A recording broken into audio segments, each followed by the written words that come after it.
Alright, so in this video I want to give a quick overview of the EEPROM programmer and how it works and how I generally use it and how I get the code into this chip, because these two chips are identical. So I'm going to load the monitor program that this chip currently has into this chip here.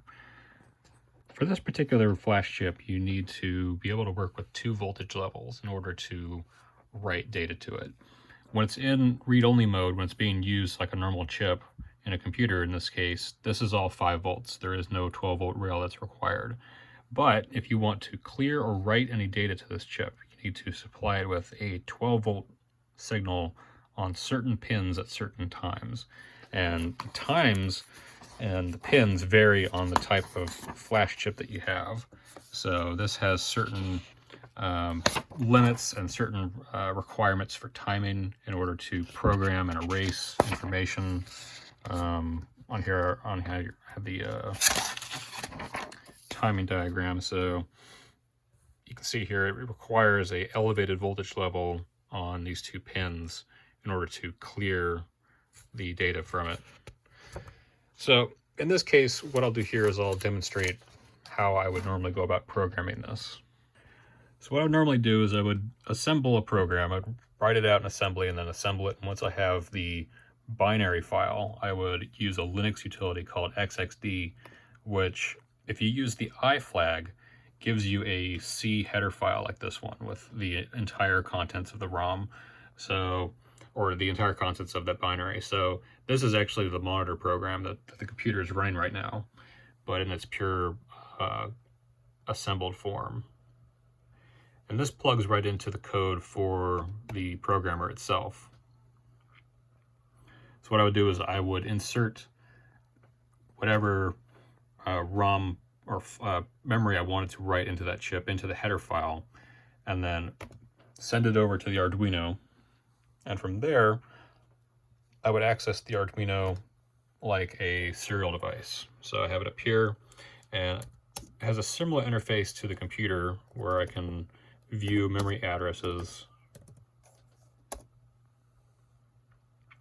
but there's some other functionality. For example, if I press C, it'll ask if I want to erase all the contents of the memory, in which case I'll press yes.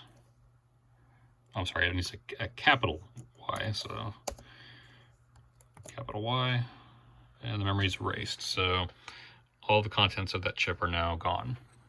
So now that I've erased this chip, what I could do now is I could go in and just write to the memory directly from this user interface. So I could set the current counter or address counter to all zeros, and then I could do write 2, 3, 4, 5, 6, FF, AA, whatever.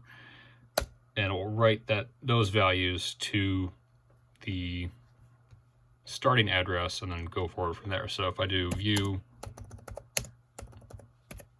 there you can see that it's copied that data into the flash chip, and that's now in there semi-permanently. So I could remove this chip and that data would still be available in the flash chip. But where this is more useful is for writing large chunks of data at once, which is specifically in that header file.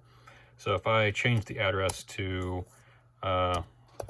C000, which is the start address of this computer in particular, and I press the L button, it'll ask if I want to load the ROM that's currently in that header file into that particular address. And I press yes, and it'll start writing it. And now if I go in view C000 to C1FF, you can see that it's copied that data into the flash chip there.